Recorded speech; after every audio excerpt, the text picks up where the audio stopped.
Cette semaine, dans Afrique, nous ferons un bilan en Afrique du mandat du président américain Barack Obama. Nous irons ensuite à Madagascar, qui a particulièrement souffert de la sécheresse cette année, puis direction Oyem, au Gabon, l'une des 4 villes qui accueillent la CAN. Mais d'abord, les titres de l'actualité. Le président Yahya Jammeh a déclaré l'état d'urgence en Gambie mardi, 2 jours avant la fin de son mandat, ce qui n'a pas empêché Adama Barrow de prêter serment jeudi depuis l'ambassade gambienne au Sénégal. Je suis le commandant des forces armées. J'appelle tous les membres des forces armées et autres agences de sécurité à rester loyaux à la Constitution et à la République. Je demande à tous les membres des forces armées de rester dans leur camp. Tous ceux qui seront en possession d'armes sans mon accord seront considérés comme des rebelles.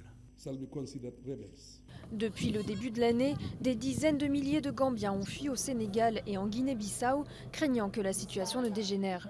La CEDEAO a tenté une nouvelle fois de convaincre Yahya Jammeh de quitter le pouvoir, mais des troupes sénégalaises et nigérianes bivouaquent déjà à l'entrée de la Gambie, prêtes à intervenir si la sortie de crise pacifique échoue.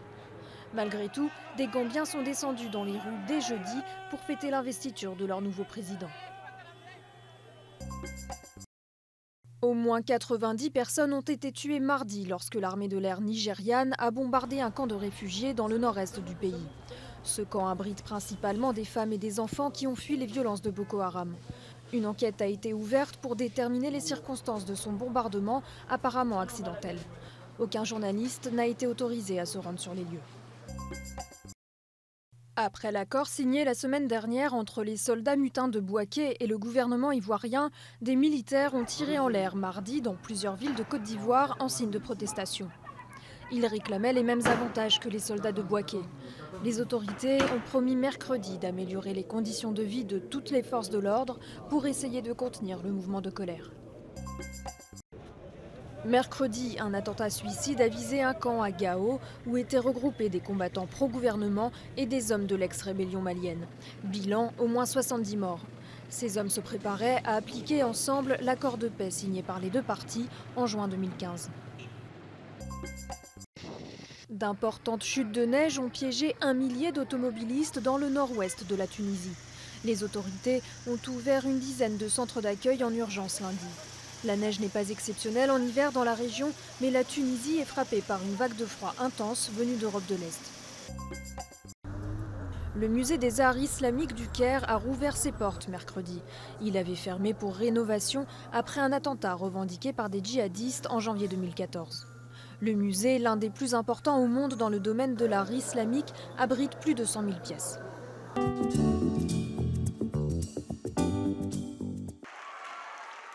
Le premier président noir des États-Unis, un symbole marquant pour le monde entier et particulièrement en Afrique. Barack Obama s'est rendu 4 fois sur le continent en 8 ans, en commençant par l'Égypte et le Ghana en 2009. Il a parlé de l'Afrique qui monte et a encouragé toute la nouvelle génération à croire en son avenir. Je tenais à venir ici parce que l'Afrique change. La croissance de l'Afrique est l'une des plus rapides au monde. De quoi galvaniser les foules. Partout, il est accueilli en star. Au Kenya, des bus sont peints en son honneur. En Afrique du Sud, des milliers de personnes affrontent la pluie pour écouter son discours lors des funérailles de Nelson Mandela. Je suis parti juste après le discours d'Obama. Je ne suis venu que pour ça. Au-delà des discours, il y a eu peu d'actions concrètes. Obama a lancé Power Africa, un projet de plusieurs milliards de dollars pour produire 30 000 mégawatts d'électricité sur le continent d'ici 2030. Mais il n'en génère que 400 pour l'instant. Sur le plan géopolitique, il a installé une base américaine au Niger pour combattre le terrorisme en Afrique de l'Ouest. Mais ces efforts n'ont pas été couronnés de succès tangibles, notamment contre Boko Haram au Nigeria. Il y a eu plus d'émotions que d'actions. On a vu beaucoup d'hystérie, beaucoup d'affection parce qu'il est des nôtres.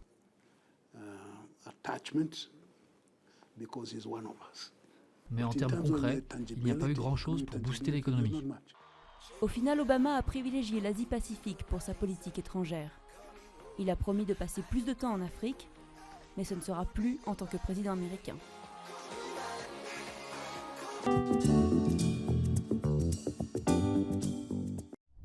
Un ruban noir en signe de deuil, Karanten le porte depuis que Van, sa fille de 10 ans, est morte il y a 2 mois, une des nombreuses victimes de la faim dans le sud de Madagascar. On ne mange que les feuilles et les fruits du cactus rouge. Il n'y a rien d'autre à manger. Ma fille ne mangeait que ça. Elle n'a pas supporté. Elle est tombée malade. Elle a commencé à maigrir, à perdre du poids et de la force. Puis, elle a eu la diarrhée et a vomi en même temps. C'est pour ça qu'elle est morte. Près d'1 million de personnes souffrent de la faim dans le Grand Sud malgache. Avec la sécheresse, les récoltes ont été faibles. Seuls les cactus poussent en abondance. La veille, il a plu pour la première fois depuis plus de 5 mois. Les habitants se jettent sur les mares d'eau stagnantes formées par les gigantesques nids de poules. C'est avec cette eau-là qu'on prépare à manger, car on ne trouve rien d'autre que ça. On la donne à nos enfants. Quand il n'y a pas d'eau, on ne peut pas préparer à manger. S'il n'y a pas cette eau-là, on ne peut pas vivre. Cette eau-là nous rend malades, mais on est obligé de la boire car il n'y a que ça. Pour la plupart des habitants, la source d'eau potable la plus proche se trouve à des heures, voire des jours de marche. Au moins 800 infrastructures hydrauliques comme les puits, forages, impluviums et barrages restent à construire ou à réhabiliter dans la région. Cette eau est trop salée, elle nous donne mal au ventre. Les enfants, tout le monde est malade. La région connaît un exode massif depuis des décennies à cause des sécheresses à répétition et du manque de travail. Ceux qui restent dépendent de l'aide alimentaire pour survivre. Les gens déjà pauvres sont obligés de partager avec leur famille le peu de nourriture qu'ils reçoivent. Ils ne distribuent pas correctement. Une fois par mois seulement, ils envoient les dons dans la commune d'Anjapali. Si au moins il y avait une distribution 1 à 2 fois par semaine, ça ne serait toujours pas suffisant, mais au moins c'est à manger. Selon le Programme alimentaire mondial, il faudrait 35 millions de dollars de dons supplémentaires pour distribuer des rations suffisantes à la survie des habitants de la région. Mais sans investissement massif dans le développement, les crises alimentaires vont continuer. Anzapal, la ville de Karanten, est déjà surnommée capitale du Kéré ou capitale de la faim en malgache.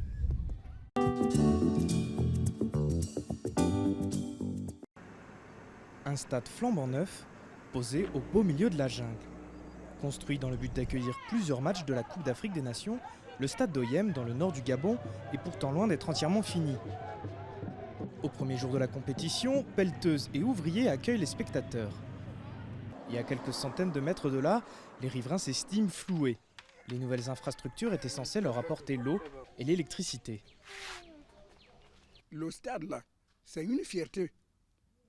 Non seulement pour Oyem, mais pour mon village, parce que ce stade-là est dans mon village. Pour moi, c'est une fierté, mais nous sommes en colère parce que tout ce qu'on nous avait promis, il n'y a rien de passé. Il n'y a pas que les habitants des environs à s'agacer de la situation. Plusieurs entraîneurs se sont également plaints de la qualité de la pelouse. C'est la première fois que je vois des ralentisseurs sur un terrain, c'est-à-dire des cassis, des sleeping policemen. Il y a un quart de terrain avec des ralentisseurs dessus. C'est pas pour favoriser la vitesse du foot.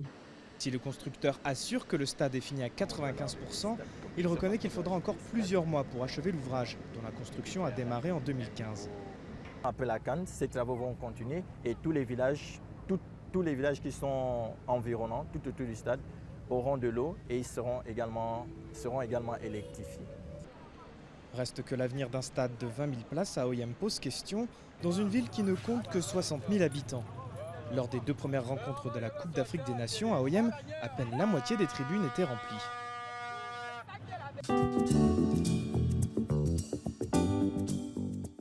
Le Sénégal est la première équipe qualifiée pour les quarts de finale de la CAN après avoir battu le Zimbabwe 2-0 jeudi à Franceville.